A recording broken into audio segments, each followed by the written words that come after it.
I see Red Road and then I sing it like Night Moves by Bob Seger. Walking down a red road. Every time I watch Red Road, it reminds me of why I don't miss Scotland. It reminds me of how I do, because all the junkies are so nice to you, typically. No, they're not. They just stab Talk you. about how big my boobs are, and they're just so pleasant. It's nice. Oh, look at those jugs. I remember that. Yeah, me too. Hated it so much. I like it when people are nice to me.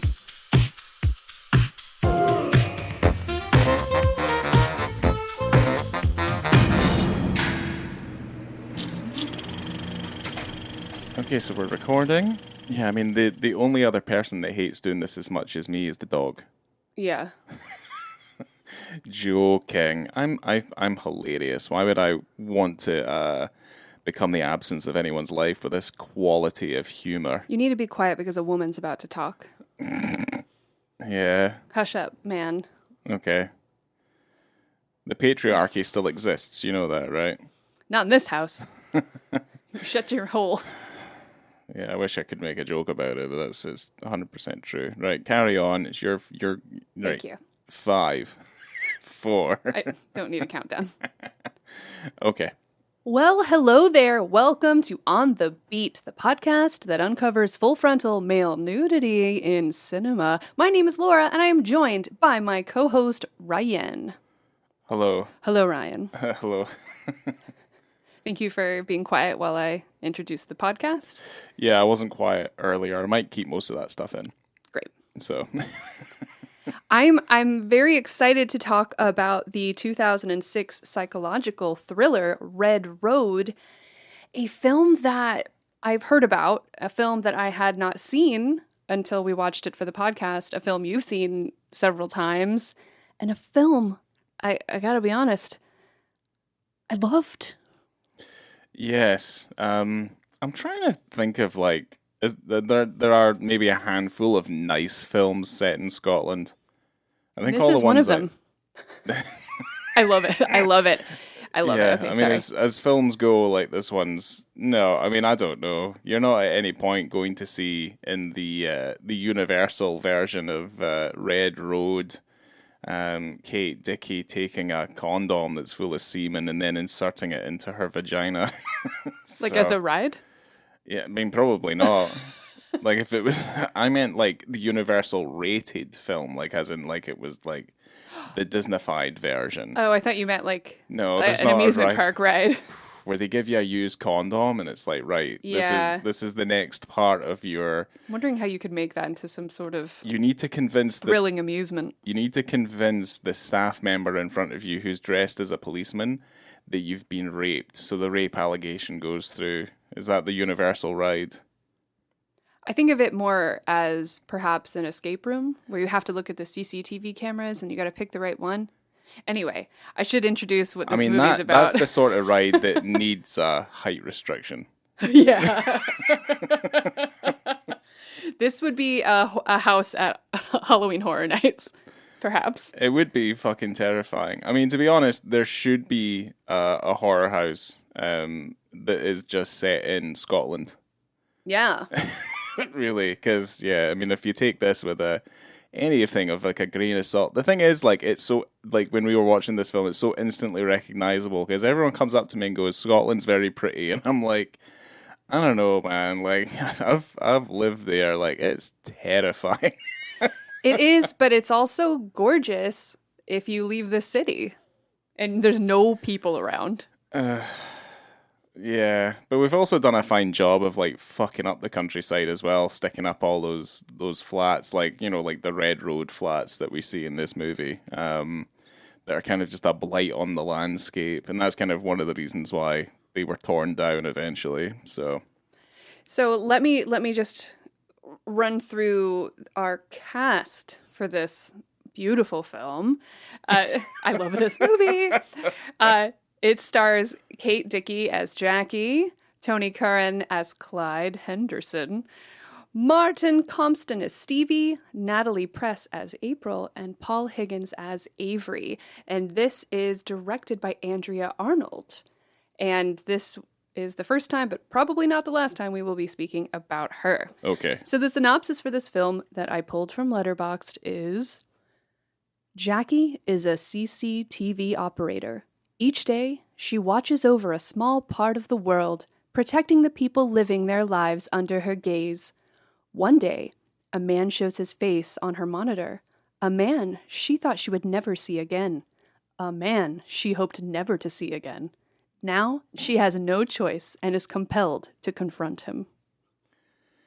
Okay. Yeah, it's maybe a little bit overlong. It's overlong and actually tells too much, and I didn't read the synopsis until towards the end of the movie, actually. Yeah. And I go, oh. The film does a good job of like spoon feeding you bits of information when you need them. It makes what obviously happens or like pervades certain moments even more horrific when they do happen. Like I was missing bits of information. I kept asking you, wait, who is this man? What has he done? He seems like a really nice guy. And you go, he's not. I go, he's like a good looking dude and he knows how to take care of a woman. So I think he seems okay.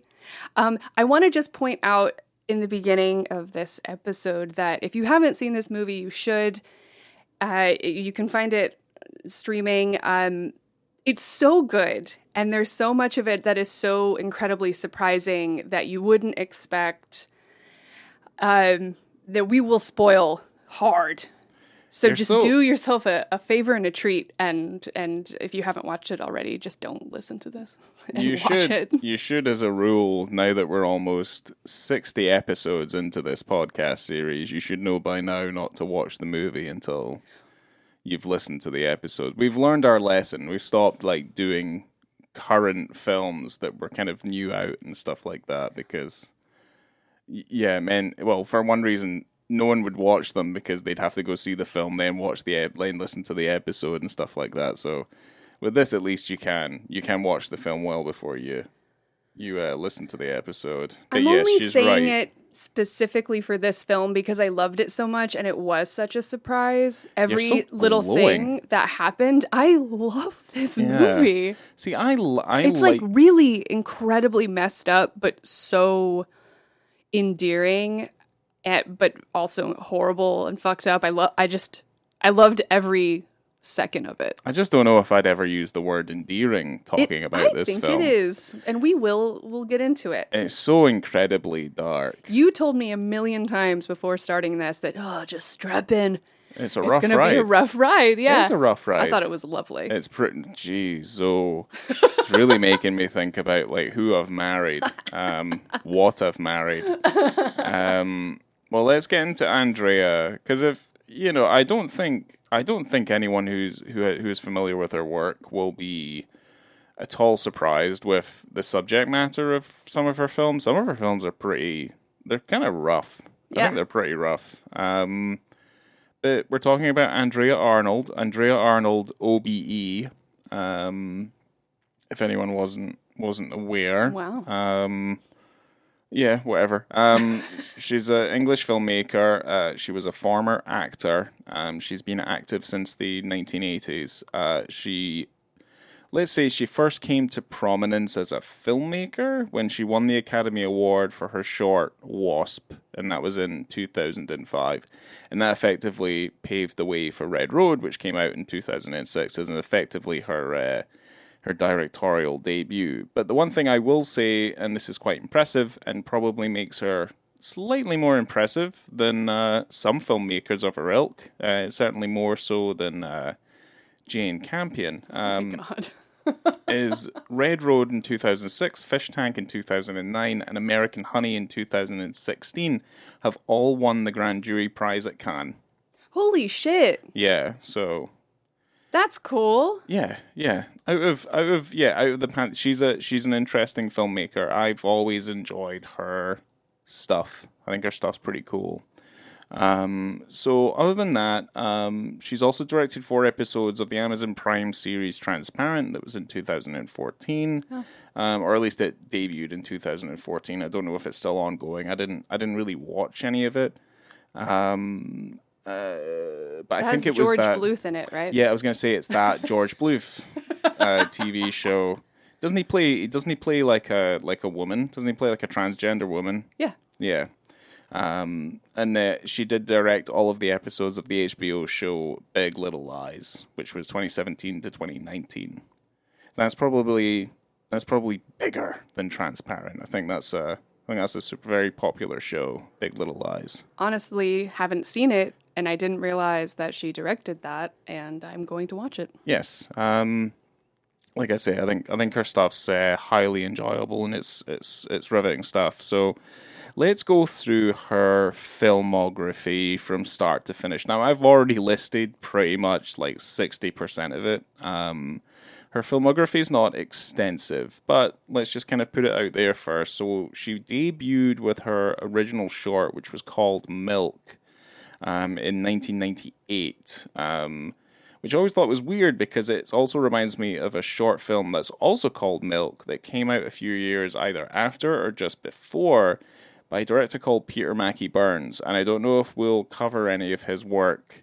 I'm yet to see his other feature film that he's made recently, but Peter Mackie Burns was a tutor of mine when I was at university, so that's why I kind of brought him up. And he also has a short film that went and won, I think, the Gold Lion. It's like the Gold Lion at Berlinale, which was the short film award for that. But he had a film called Milk, and I just bring that up because Andrea Arnold has a short film called Milk that came out around about the same time. In 2001, she has another short called Dog. Then, obviously, Wasp comes out and wins the Academy Award. And then Red Road in 2006, Fish Tank in 2009, Wuthering Heights in 2011, followed by American Honey in 2016, Cow, which is a documentary from 2021, which I'm really interested in seeing. And then she has a new film coming out called Bird in 2024. Cool. So that will be interesting to see. And also I have down here as a small note, she did direct 4 episodes of I Love Dick Show in 2017. And I have no idea what that show is. I Love Dick Show or a show called I Love Dick? A show called I Love Dick. Oh dear. Yeah, so I Love Dick Show. Sounds like something I would like. Maybe. It might just be a romantic comedy with a guy who's also called Richard. Wonder if it's about Dick Van Dyke. Maybe. That seems outside of her scope of interest. Chimney Chiru, eh? Jesus.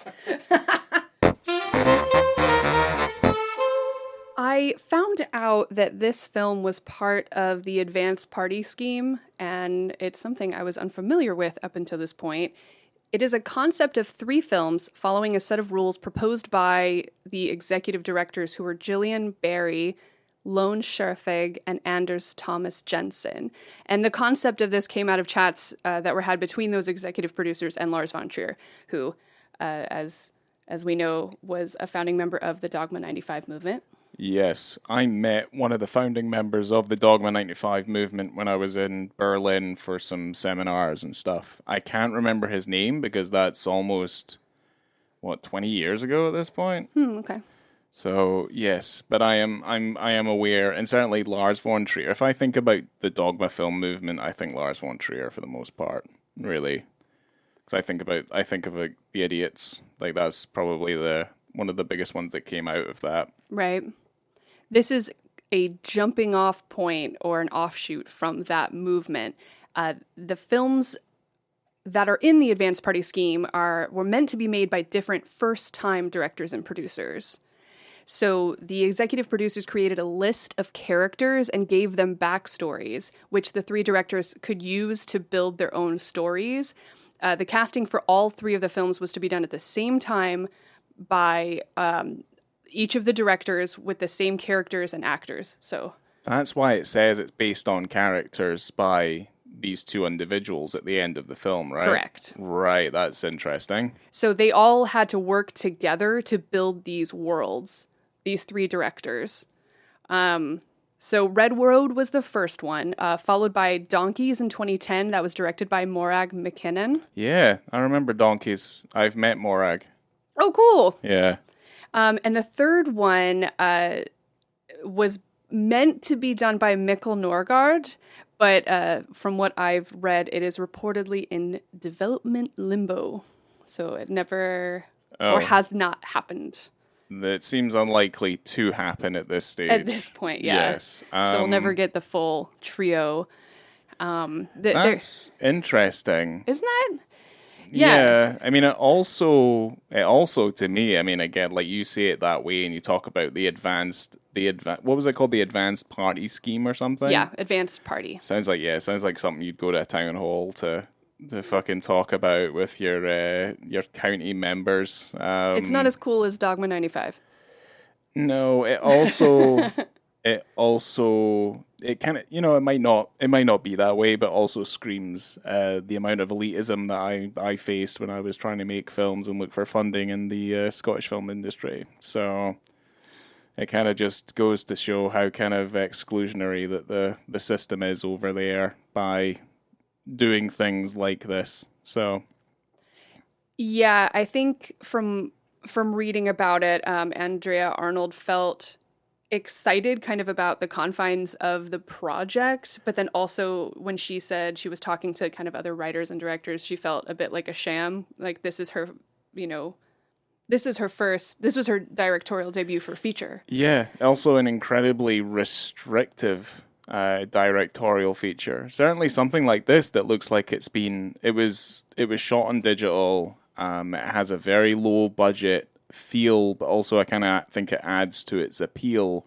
Yeah. But at the same time, it feels incredibly restrictive. I didn't realize that this was the case, and I thought it was from an original story, but that just feels like there's a big difference between, I think, putting restrictive boundaries on a creative so that you get the best results, as opposed to the creative putting those restrictions on themselves in order to get the best results. So for me, I feel like it's a kind of weird imbalance when you kind of speak to me about how this is a project that's been kind of engineered by a couple of executives and being followed through by a couple of other directors. I feel like you kind of get lost a little bit in the fog of it all.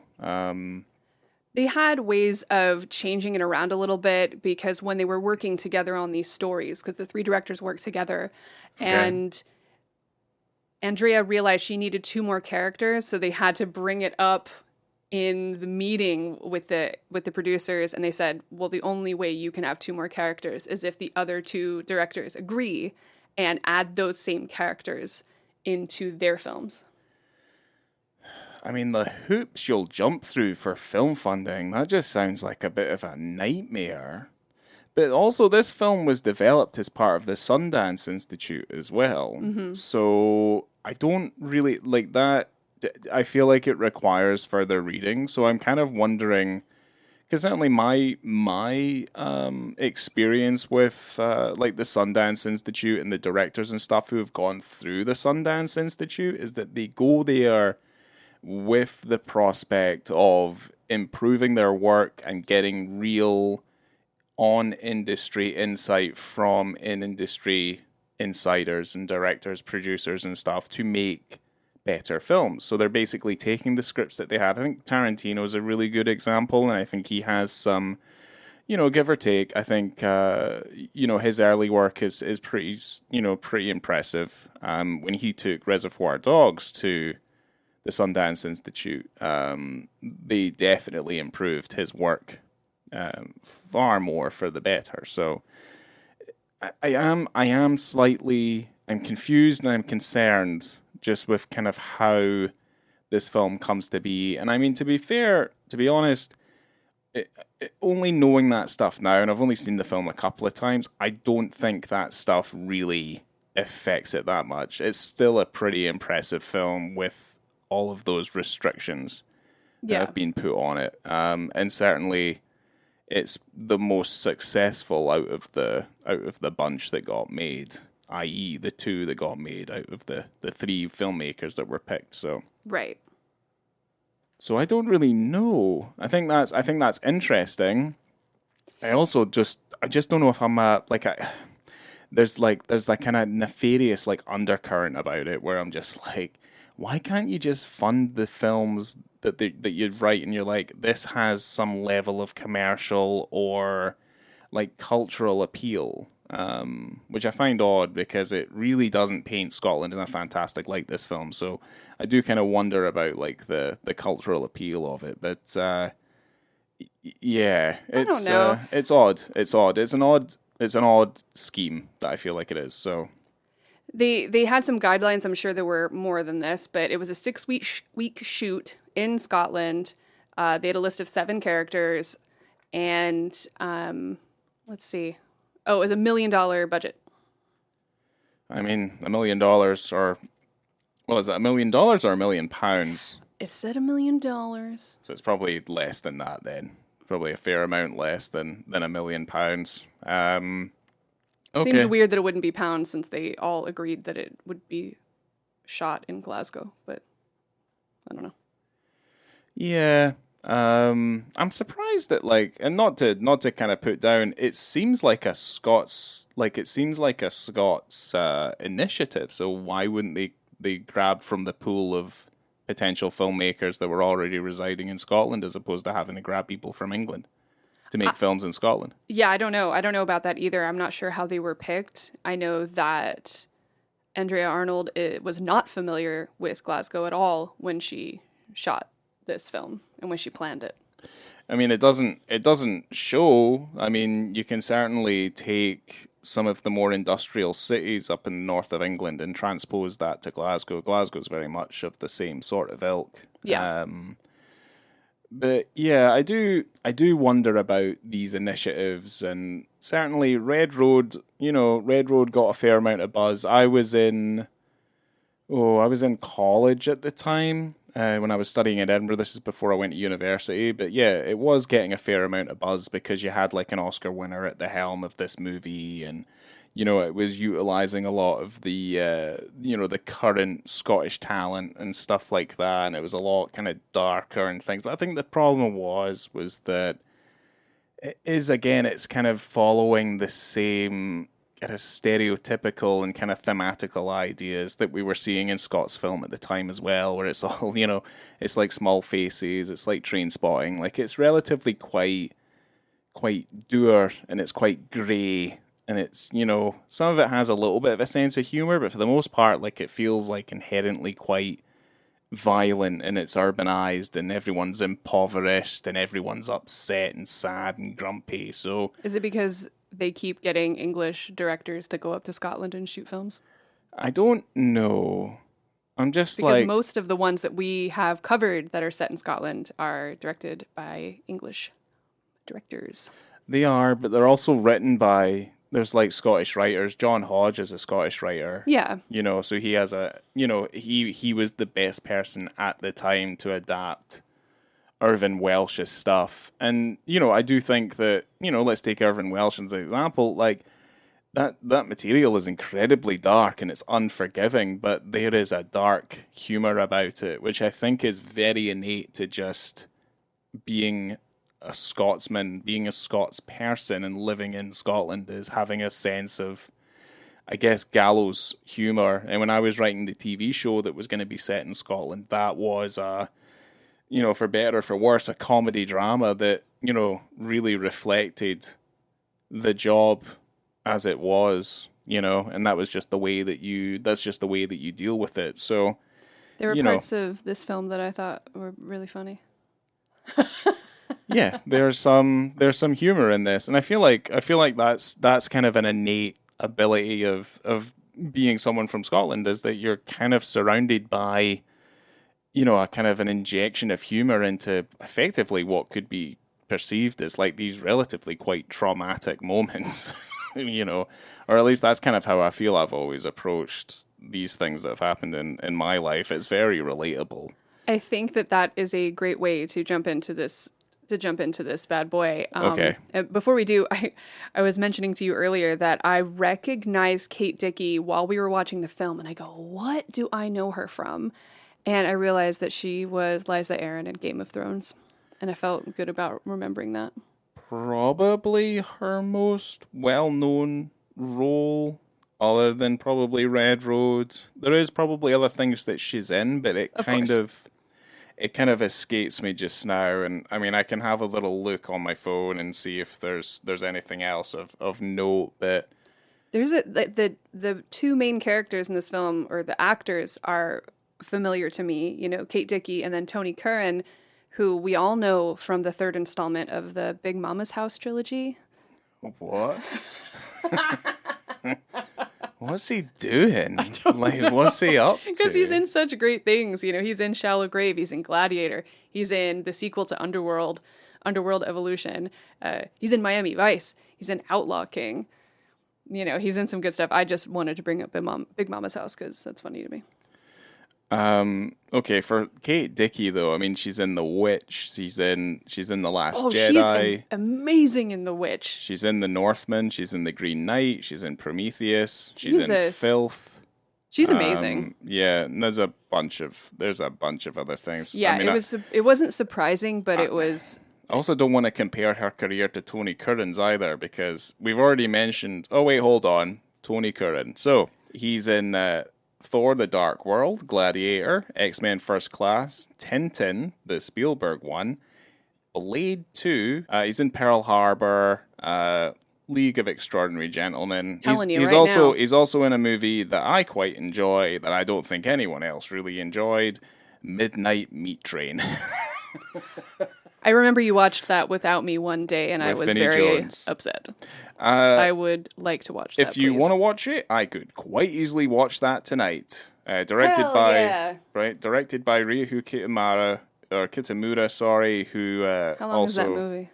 I think it's like an hour 40 minutes. Oh no, it's an hour and a half. Oh, Perfect. No. Okay, so 98 minutes. So it's about an hour and 8. But I mean, I'll allow it. Yeah, but you have to deal with Bradley Cooper.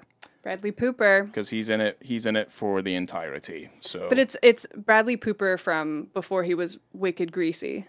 So I'll allow it. I don't know. It's got Vinnie Jones in it. So I mean, I don't know who's complaining about that. Let's be perfectly honest. We have got to talk about this movie. We do.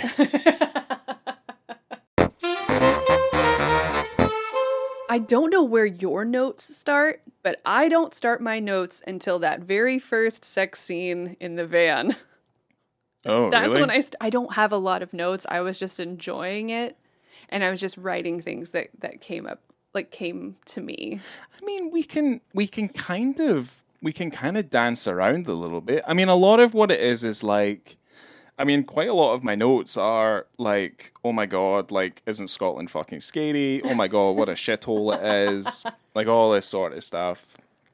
And, you know, like, there's the underlying thing with like a lot of these council estates as well, is that, you know, and I think the film gets it right. And I've visited a few of these estates for like either filming projects or because like I knew people who lived there and things. And the same thing applies. Like, it is low budget housing, mostly council housing, and you're sharing it mostly with, most of the time it's with ex-cons, or just people who can't afford to move.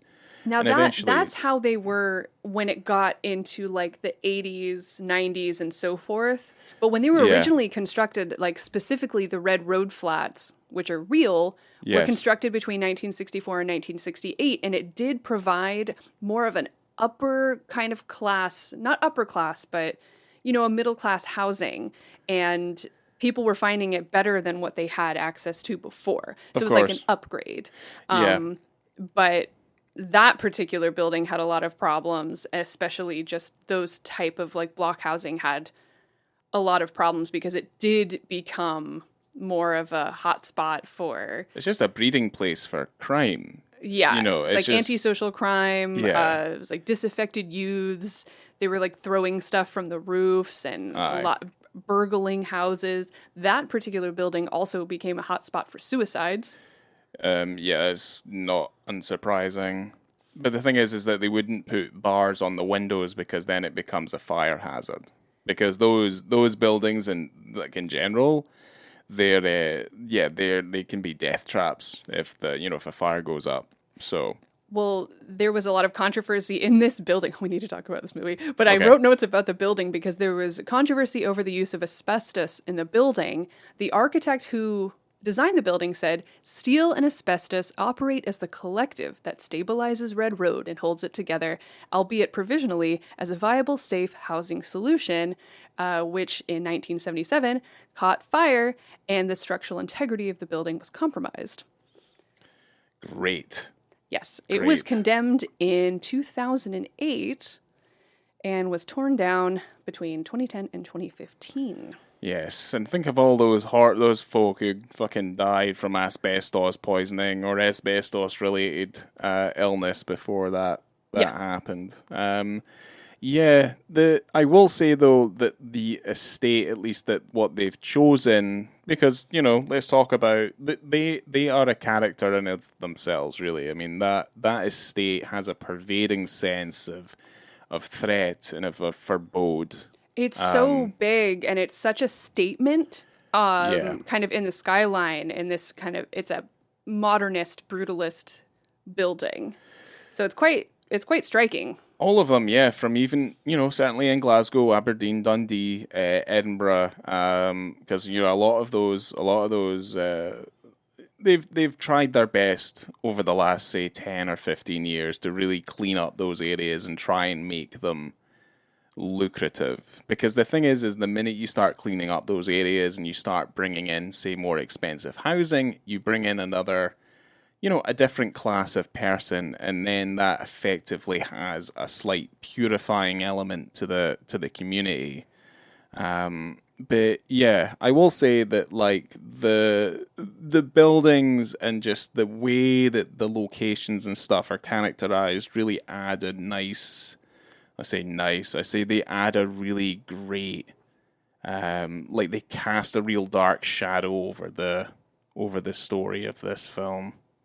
Yeah. And certainly that is very much what you get, is a very dark and unforgiving landscape that the film is depicting here. But it's very much a kind of mystery story where Kate Dickie, who plays Jackie, is the CCTV operator, and she spends her time watching people on a day-to-day basis, obviously reporting on crimes and stuff, more importantly. But Because she always watches that particular area. That's her area, right? They've This is the Red Road They've flats. all been assigned districts, so they're obviously not being jumped about and stuff too much. So I guess you get to know your area pretty well and your characters. Yeah. So you'll see the same people walking around and stuff like that. So she'll see, she sees an older man who's got like a dog who's a little bit poorly.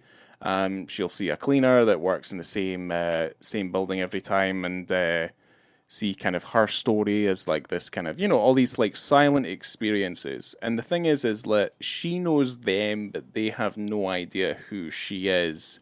Very voyeuristic.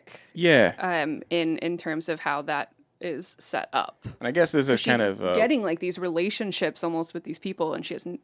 They will never know who she is. No. And this is a weird kind of counterpoint. Until she inserts herself into their lives. I guess, yes. But this is a weird kind of counterpoint to the film that we covered previously, where I feel like this is so much more of a kind of slightly more accurate and a slightly more interesting perspective of someone who spends their time watching you. I wouldn't say necessarily that she's a voyeur. It is her job. But it is her job to watch people becomes, and to keep people safe. But the main thing I would also say is that she's using her role to give her an advantage into this ploy that she's hatching, that we're kind of slowly being introduced to over the course of the story. Very slowly. It's a very slow. You do not know why she's doing this until the end of the film. Pretty much. You get hints. I am also kind of wondering how many times over the course of the 60-something episodes that we've done can I say Cinema Verité? I wonder. We should start counting. Or maybe we'll have someone who listens to the podcast do it for us. Unless someone had their Cinema Verité bingo card out. Is Ryan going to say it this time? Well, you've already said it twice, so... I have. Tell me more. There's a real kind of... I can admire the film's simplicity. Certainly like the title design, the way the film is shot, the general style of it. It's very much, it's all shot handheld. It's all relatively quite close on kind of short lenses.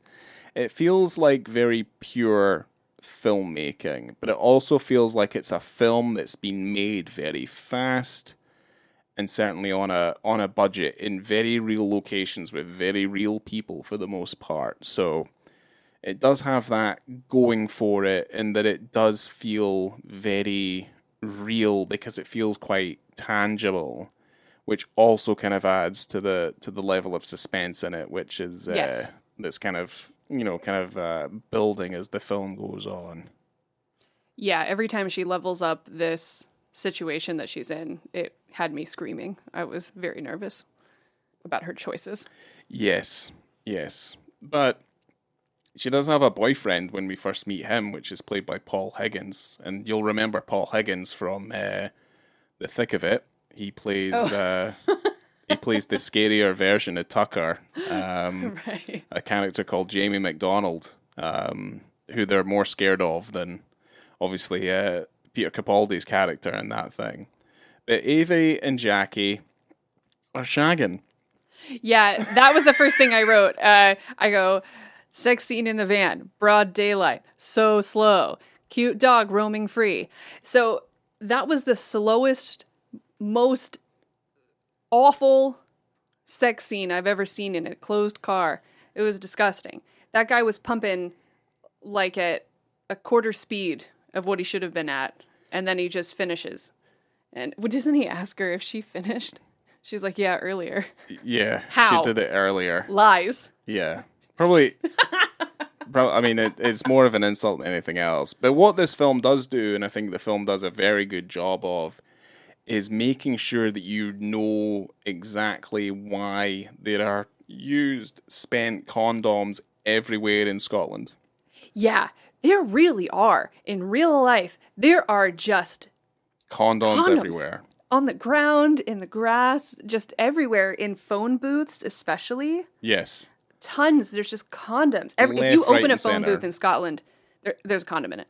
Yeah, probably. And, 100%. Yeah, and certainly if it's on the phone receiver, that's seen as like that's a special moment. You don't use the phone, obviously. You don't touch the condom. You don't touch a phone booth. No. It's a sex booth. Of course not. Well, you shouldn't be using the phone booths anymore. Well, obviously, no one uses a phone booth anymore for anything other than sexy time. Ugh. But Gross. here, look, at least they're all being safe.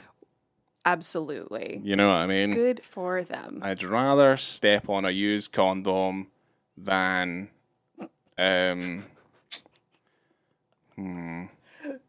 Maybe don't go there.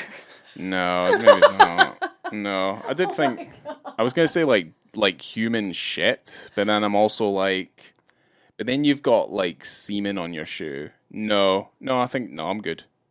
I'd rather probably have semen on my shoe than poo, because you could wash that off easier than poo. The poo will get stuck all in the grooves. It's really Of your yeah. shoe. I mean, I guess you can rinse it off. I'd rather step in cum than a lot of things. Oh, yeah, I don't Gum. know. That is a real head scratcher. Not gonna lie. You don't agree? I don't know. I feel like I've brought poo and semen into this Ice cream, account. I wouldn't want to step on that. Okay, that's much better though. I think ice cream is better. 'Cause it's Biscuit, sticky. chocolate biscuit. Yeah, I was thinking like a slice of pizza. Oh, yeah. Like if you step then on that. you would slip and fall probably. Probably. I don't know if you would slip in cum. Okay, well it's still better than the used. You would slip on the condom the though as used well, so that's Johnny. also dangerous. You would. But it's in the phone booth. You don't have to worry about it, usually. Anyway, Jackie's life continues on as this spiraling story continues, in that she's watching this man, Tony Curran, who she knows exactly who he is. We're just not really privy to exactly what he's done. We just know there he's is a an newspaper. There is kind of other ex-con. things. He is an ex-con. Don't know what he did. Yeah, we're not 100% sure what he did. And I He's mean, been released. And she doesn't like it. she's not happy, and she's looking to fix that. You don't really get any much of an intel into her life as much, only these little sprinklings. She's not close to her family. You No. kind of get a hint that her husband is gone, but you don't really know if he's gone or if he's perished. But she's still wearing a ring. She's so still it's wearing a kind ring, of- so yeah. but you don't exactly know what is happening. But she No. becomes obsessed with this gentleman. Yes, who we now know as his name is Clyde Henderson. Yeah. But she continues to watch him, and Clyde is hanging out with two younger folk, a guy called Stevie, which is Martin Compston, and Natalie Press, who plays April. And they live in the same flat on the Red Road estate, but they're kind of like a trio, like they hang out with each other. But certainly, like, you know, there's schemy stuff going on, and I say schemy stuff, I'm like, at one point, Tony Curran, like, Clyde brings back, like, a giant log from somewhere, and he's, like, dragging it into the stairwell and stuff like that. And we find out later why he's brought a log in, but I'm just like... 'Cause he's a good guy. I mean, it's like, I'm just like, oh, fucking hell. Like, here we are. Like, I'm back home, you know what I mean? Like, I'm seeing this shite. Well, he's a van that's a locksmith, and... It looks like it's just a blue van, and they've painted on the side of it 24-hour locksmiths with fucking Clyde's number on the side, and I'm just like, they're looking to rob houses. That's basically what that means. They're just going to start robbing houses. He looks like he's painted on that thing on the side of his car. But he doesn't. No, he doesn't. He's a good guy. No, well, we do find out later. Stevie's okay at breaking into people's houses. Like, for whatever reason, Stevie's able to do he's it. Completely unhinged, bad boy. But Stevie's mental. Yeah, Stevie's off his head. But yeah, it's just so rough, so unbelievably rough. Well, she escalates this. The next thing I have written is how she shows up at a party in their flat. Terrifying. I was freaking out because she just has a bag with some bottles in it, you know, to drink, to bring to the party. But when she goes into the flats, she gets into the elevator, she ends up in the elevator with Stevie and April, who she hasn't met yet, but she's seen on the cameras. Am I wrong? Well, we're not sure what she's after. You don't know what she's doing. I didn't realize she was going to the party. But she goes to the party. She says to Stevie, she's like, oh yeah, I know Clyde. And they're like, oh, okay. All you know, they're all lies, like where they met and stuff. And the thing is like, Stevie's asking these probing questions, and he doesn't believe her. He does not trust her in the slightest. But there's this overarching sense of, like, no one believes her, and I'm just waiting for the moment where they're like, he's pretending to be nice, because this has happened to me, is like, they pretend to be nice to you, and then they fucking pounce on you. And like, Stevie's a wee, you know, he's a wee scheming bastard. Like, he steals her purse. He's derogatory towards her. He's asking her all these questions. He doesn't believe her. Well, and I'm just like, well, she's putting herself into this potentially very dangerous situation. I've been at parties that look like that, where someone just like pulls a fucking dog out of their jacket and the dog's running around, blasting Oasis, and blasting fucking and you go, Oasis. Oh, no. I'm like, I gotta get out of here. It's like, I better put down my Bud Light. Like, I need to go. Morning glory. If there's anything like that'll ever make me think about fucking Scotland, is like, someone's there with a bowl cut, and he's like rocking his shoulders back and forth, and he's listening to fucking Oasis, because Oasis is their favourite band of all fucking time. Yeah, welcome to Scotland. That party didn't seem like a bad party, but it made me what sort of parties have you been to? I don't know. Everyone's like dancing and singing, and there's drinks, and there's a little dog. Rough as fuck. Sign me up. Yeah, okay. I like it when everyone's dancing. Oof. But she goes to dance and ends up dancing with Clyde. I couldn't. I forget that she saw him earlier when she was stalking him in a cafe, and he saw her there. 50 pence for a cup of tea, though. That's no bad. Yeah, she didn't even finish her tea. I would take 50 pence. She didn't finish it, no, because she was incensed. She was hard stalking. But Clyde was there because he knew the lassie who was working there, because we'd seen Jackie watching on the CCTV Clyde shagging her outside, and this was another moment where another discarded condom just ends up in the grass somewhere. But we saw her, and it's I don't know, what was one of her lines? Are you going to say it in that voice? Yeah, the exact way that she fucking says it.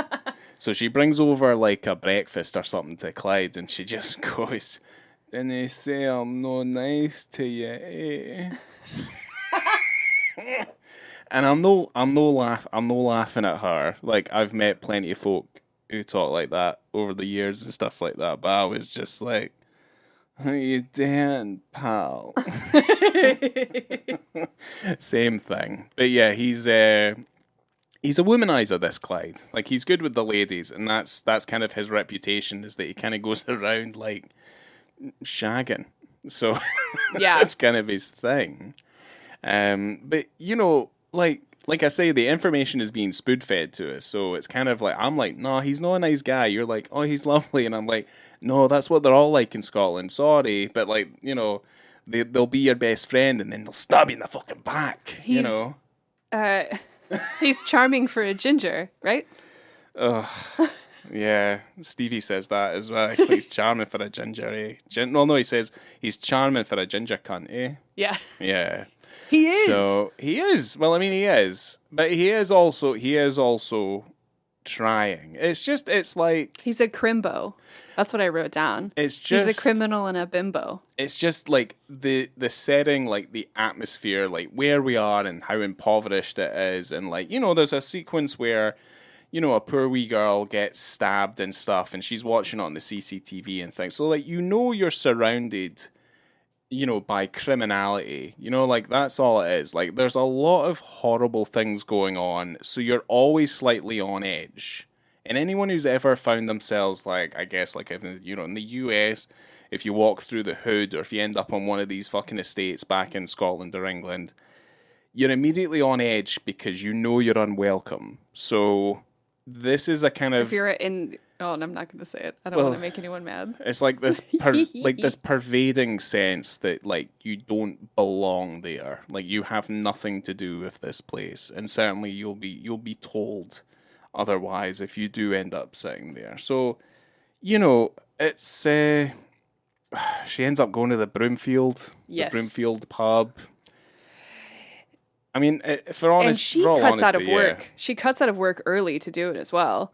She goes, "Oh, I don't feel well." Because she's watching Clyde on the video. Yeah, and she sees them go into that pub. I mean, to be honest, I would do what she's doing for a pint of Tennent's, honestly. It looked great. I would, yeah, a nice cold pint. The barman seemed nice enough. So nice. Yeah, it looked like a nice place to have a drink. It's one of those. It's like it's like what one of our friends calls it, like a Darrow pub. Like, it is. Yeah. There was a place no far from where you used to live called the Scotsman. Absolutely. And there's another place a little bit further up from it in Edinburgh anyway. It was called the Grapes. I went into the Grapes once, and it was like it was fucking terrible. No music on, nothing. Like me, my pal, and a couple of old men who'd been there since midday, and this was 8:00 at night, and it was it's rough. Like, you know you're no welcome. You know you're not fucking welcome. When we walked in, you weren't there that night, but when we walked into the Scotsman, it was like a record scratch. Yeah. Everyone stopped in sequence, all at once, turned and stared at us, all shaved heads, all with a pint in their hands, and just stared at us. And I thought, I would rather be anywhere else right now. I just wanted a drink. The thing is, those places they're few and far between now, and I feel like they're a dying breed. Like the old boozer, you know? Yeah. And certainly, like, you will get like that type of place. It's like in lieu of the fact that they're modernized to a degree, you know? They don't have the same, like, it's like, oh, we haven't changed the pipes in like 50 years, you know, that sort of thing. There's a lot of places around in Orlando that are getting kind of fixed up or gentrified that aren't as frightening as they used to be, which is a bit of a shame in a way. It's a bit of a shame. Some of them are still slightly frightening. You don't go into the biker bars. No, but sometimes you welcome can. In a biker bar, yeah. Which is weird. But yeah, I feel like I went to that bar in Daytona Beach where the serial killer. Oh, the Eileen Wuornos bar? Eileen Wuornos bar. Oof. And I think it's called The Last Resort. It's called The Last Resort, and they have just a cooler of of bottles and cans. And when we walked in there, they were nice to us, opened us up a beer, gave us like a bumper sticker. And then there was a gentleman at the end of the bar that said that, oh, if you were in here yesterday, you would have seen a guy get stabbed.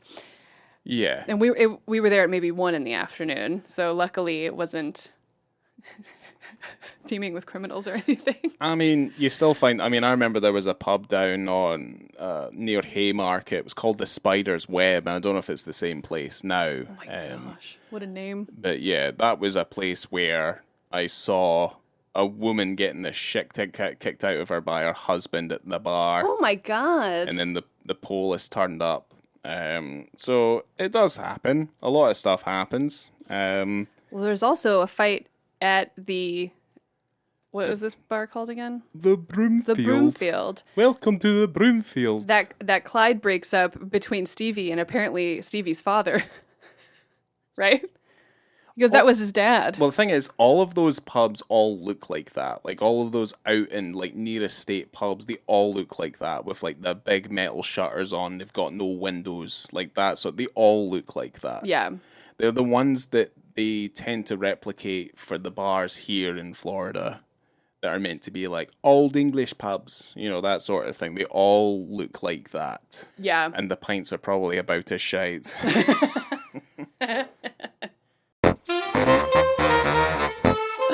Well, this is when it starts to get a little bit sexy.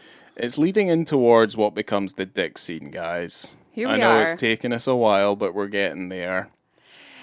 So this is quite a scene. When this starts ramping up, a smile just came over my face. So they go back to Clyde and Stevie's place. Just so you know, obviously, Stevie has had a fight with his dad in the bar, but Clyde and Jackie have been chatting at the bar, and Jackie's playing, like, effectively, she's a bit standoffish, right? But to be fair, that's not unheard of for probably lassies going into bars like this. They would be a little bit defensive. Well, she's playing no a game, there. and she's being hard to get, but she knows exactly what she wants to do.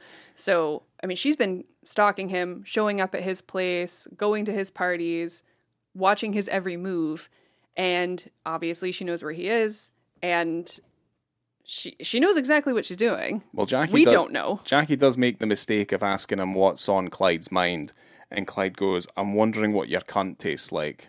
I started clapping, I think, when that happened. I was like, I'm fucking so strapped in right now. Let's go. See, I told you he was a good guy. He's a nice guy. If anyone... He knows how to talk to a lady. If anyone in Scotland came up to you at any point and said that to you... Yeah, but he's not like raw dogging that comment. She's been following him around. He's seen her a bunch of times. He didn't walk up to a stranger and say that. He's been... Is it because he says it with a level of charm? Yeah. I mean, I'm not even gonna... I wouldn't even test that thing here. Actually, I couldn't get away with saying it because I'd be like, you shouldn't. Weird. No.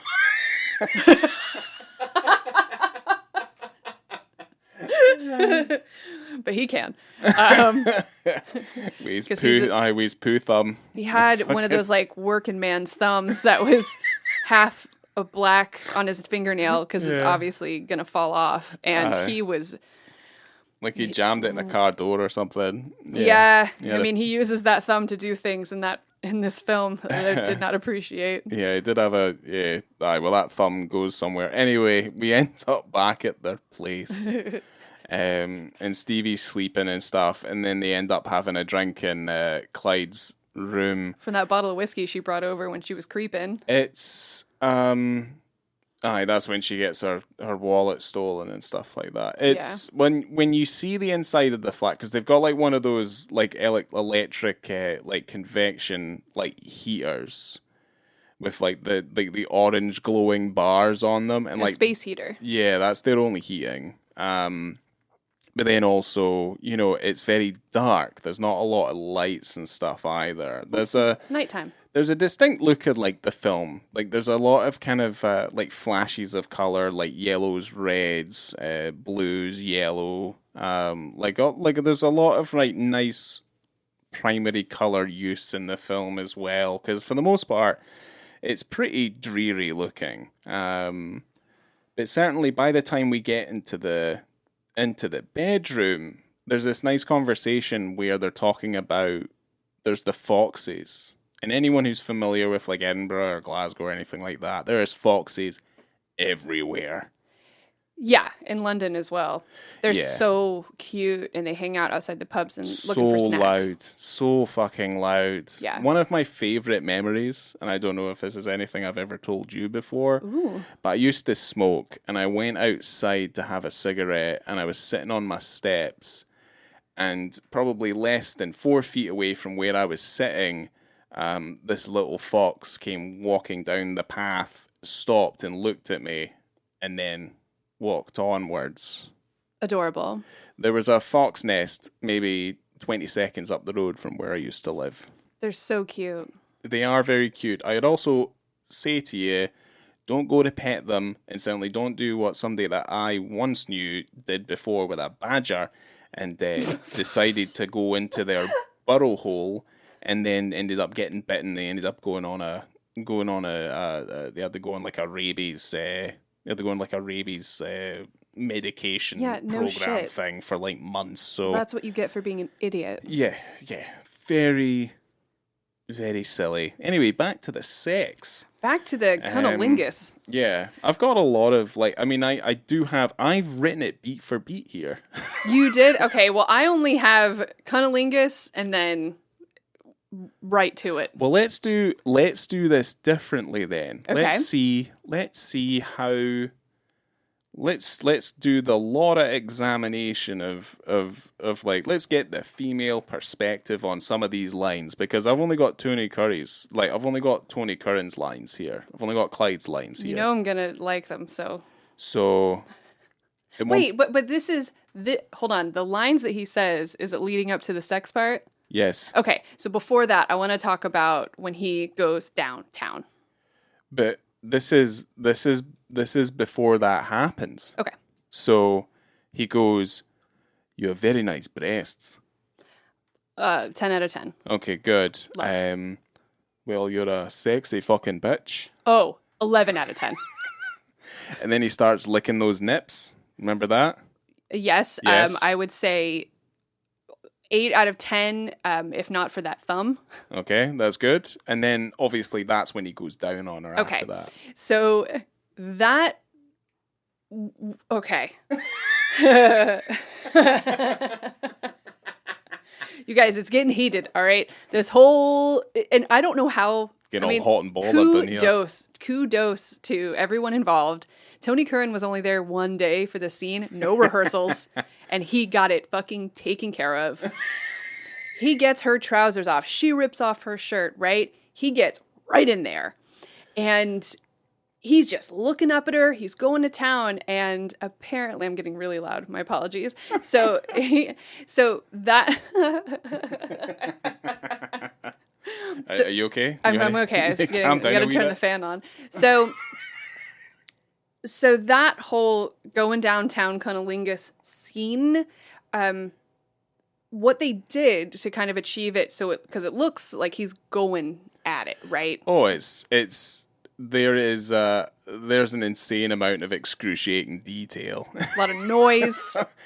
It looks exactly what you think it would. Yes, and you get that female POV again, 10 out of 10. Yeah. So what they did is they put half a pear in between her legs. What? Yes. A pear. And then he just went to town on that pear. He just went for it.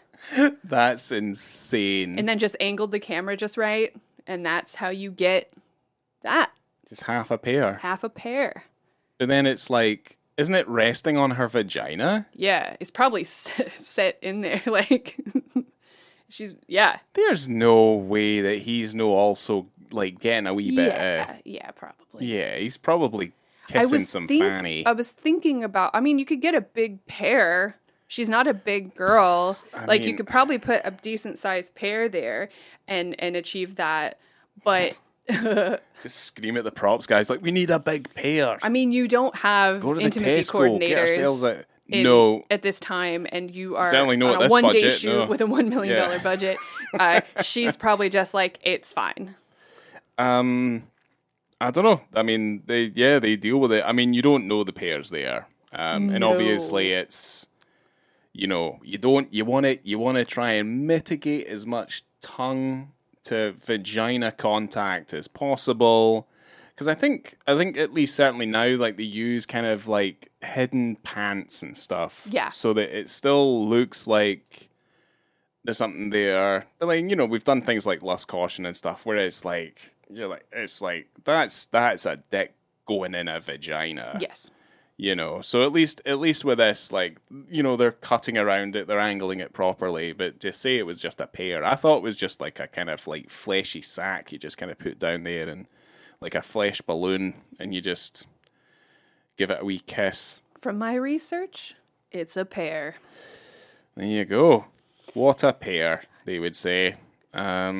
So we're coming up to it, and I know you have a couple lines that you want to say to me. Of course. But at around a minute, 26 and 40 seconds, we're getting into this moment. Yes. Drum roll. It's the dick scene. So after he's finished with that pair, yes, he says a couple of things.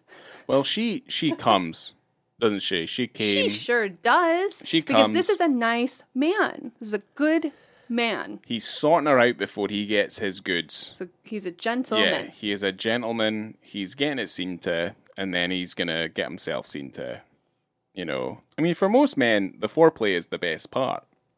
I would agree with the ladies, probably. Yeah. Same. I'm agreeing with the men as a man myself. Wonderful. Who mends it. Anyway, so like after he finishes up, he goes, I want to fuck you. He goes, and then Jackie's like, I want you to say it again. Say it again. Say it again. He's like, I'm gonna fuck you. And I start clapping again. Ladies and gentlemen, I start clapping again. And then this is where we see what can only be described as an erect penis. Pretty much. He's getting a condom, he's ripping it open with his teeth, and he's going to put it on, and then we see what can only be described as, yes, an Ladies erect and gentlemen. penis. A penis. And this is where the voyeurs in our last episode failed us, because that is what we needed to see.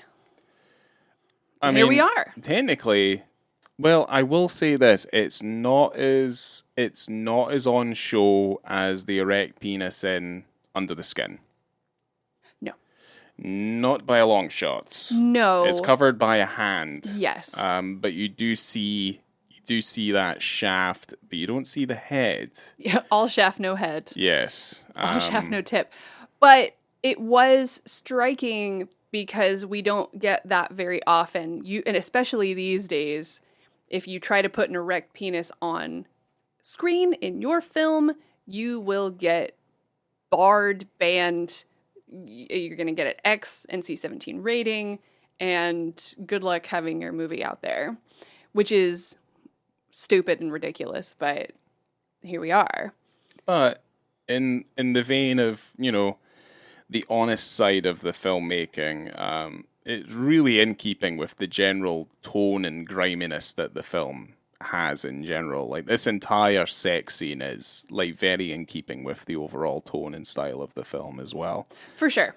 Yeah, and in terms of honesty, 100%. Yeah. It is there. But, we see it. It's not particularly pronounced. He's obviously got, half of it covered and stuff, to the point where, there was disputes at the time of whether or not it was actually his. Correct. So in interviews, Tony Curran is deliberately vague when discussing it. And he said, quote, "Well, I guess you saw what you thought you saw." And he goes on to say, "It's like that scene in Fight Club where big penis flashes up on the screen and no one even notices. It was an erect penis, yes, but then again, it's a piece of art. It's not pornographic. If the audience think it's an erect penis, then that's a good thing. If you thought it was an erect penis, then that's exactly what it was. It wasn't a banana. Let's just say it's all down to the magic of cinema." I mean, unless we have definitive proof otherwise, we just have to assume it was his. So, yeah. And Tony Kern's mom was sitting behind him at the screening of the film. Lovely.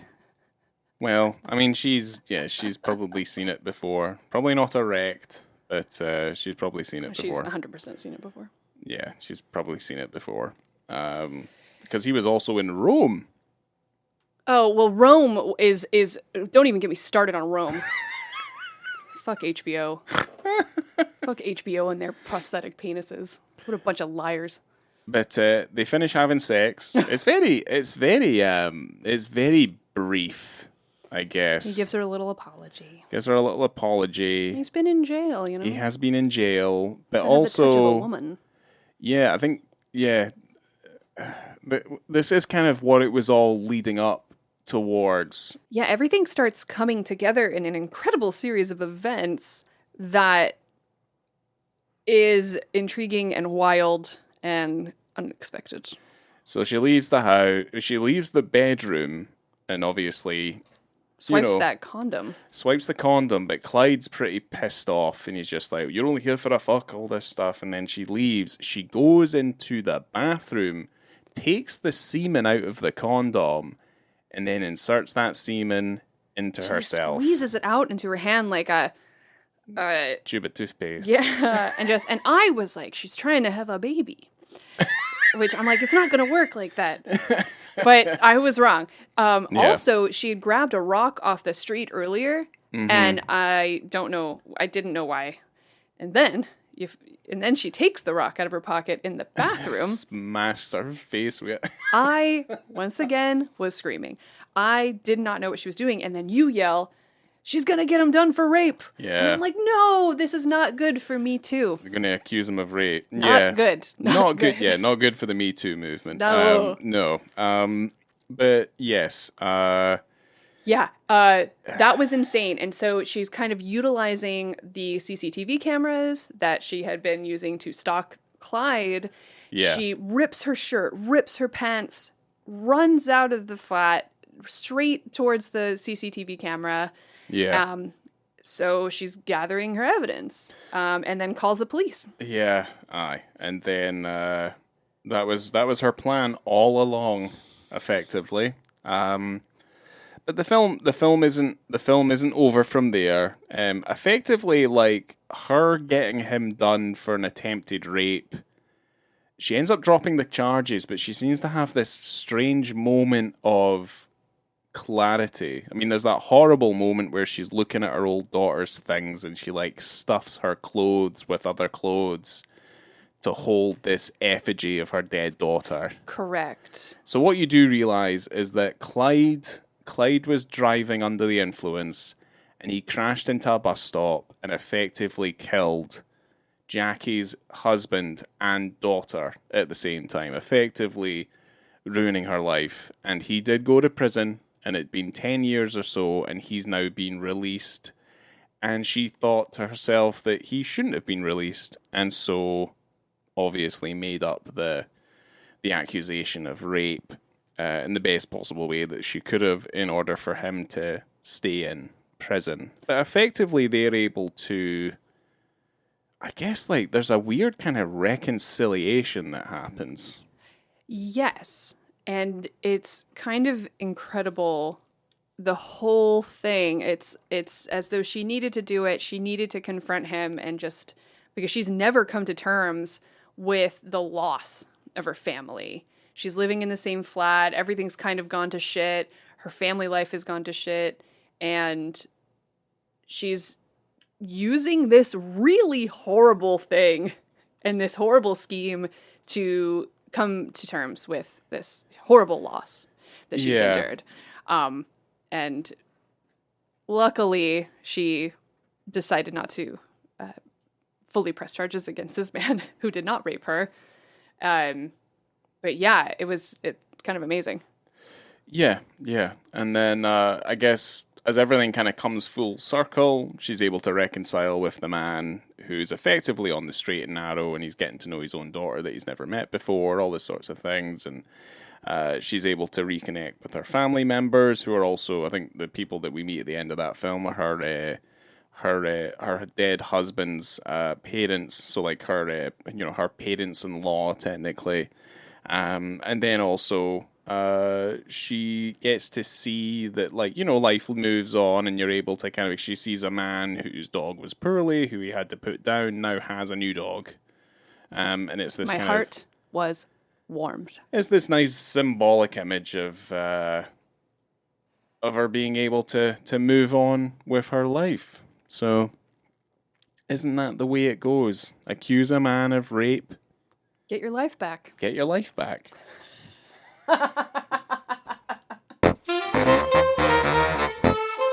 have one more thing that I wrote down that I didn't get to say yet. So in the initial outline for the rules of the film, the initial outline for this particular character, Jackie, is described as 34 years old, has lost her only brother, her husband, and their child. Habitually, she maintains a relationship with a married man, and she gets just enough intimacy to avoid shutting herself away from the world.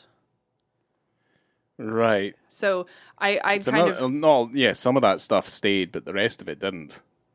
Well, I'm sure maybe she lost her only brother, but they didn't write it into the screenplay.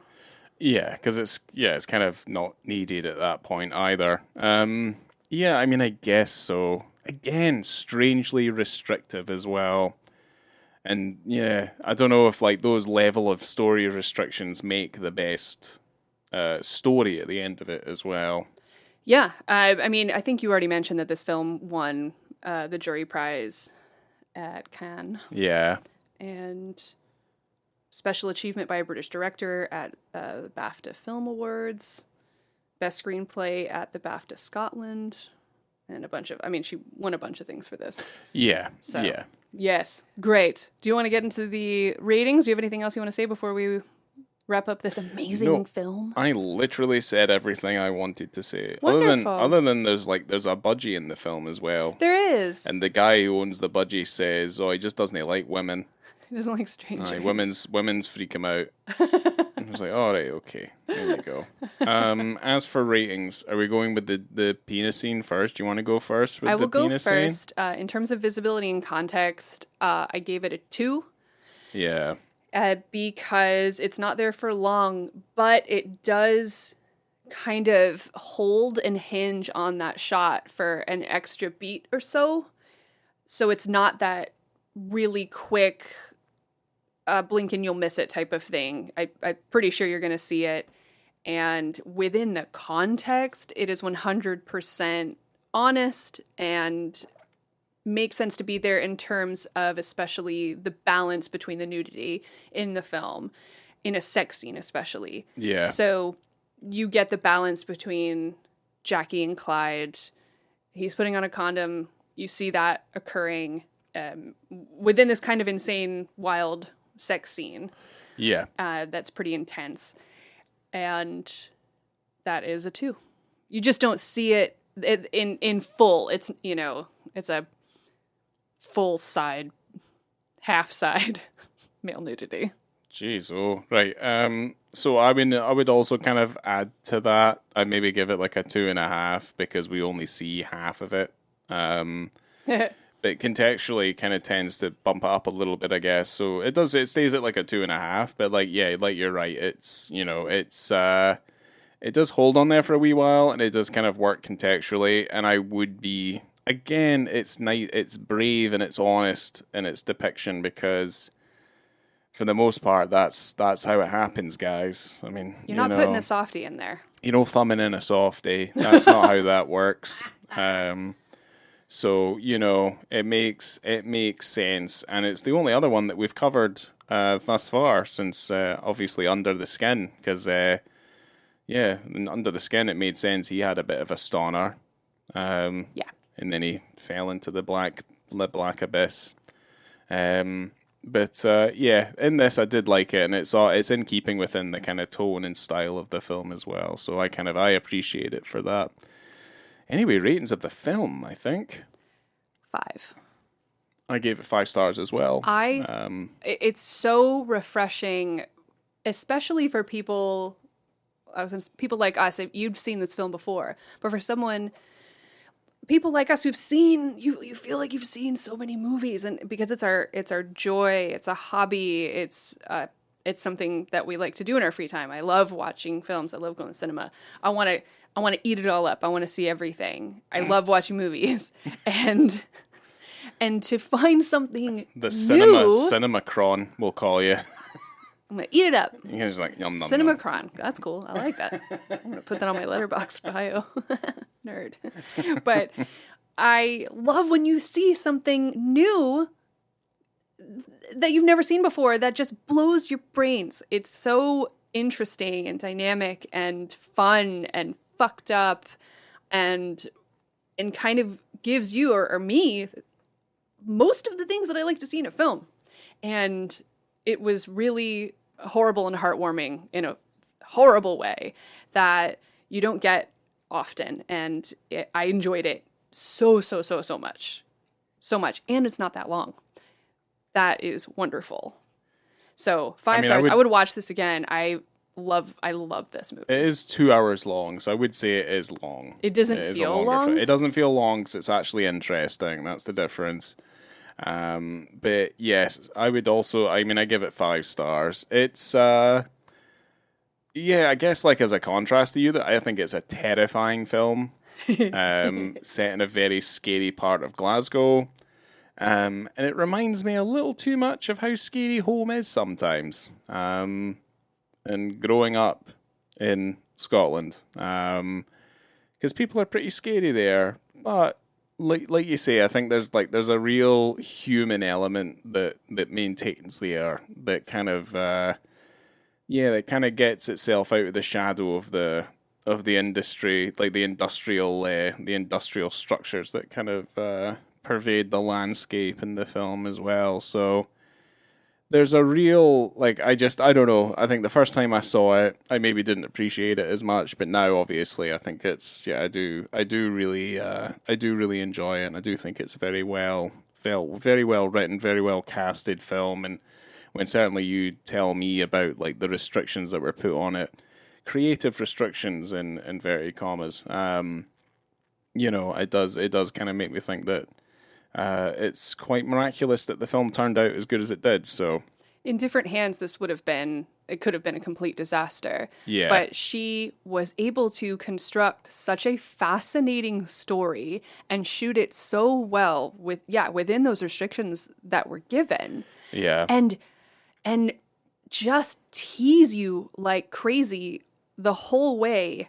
But you don't even feel teased. You just are wanting to know more. And it is suspenseful and pretty freaking thrilling, really.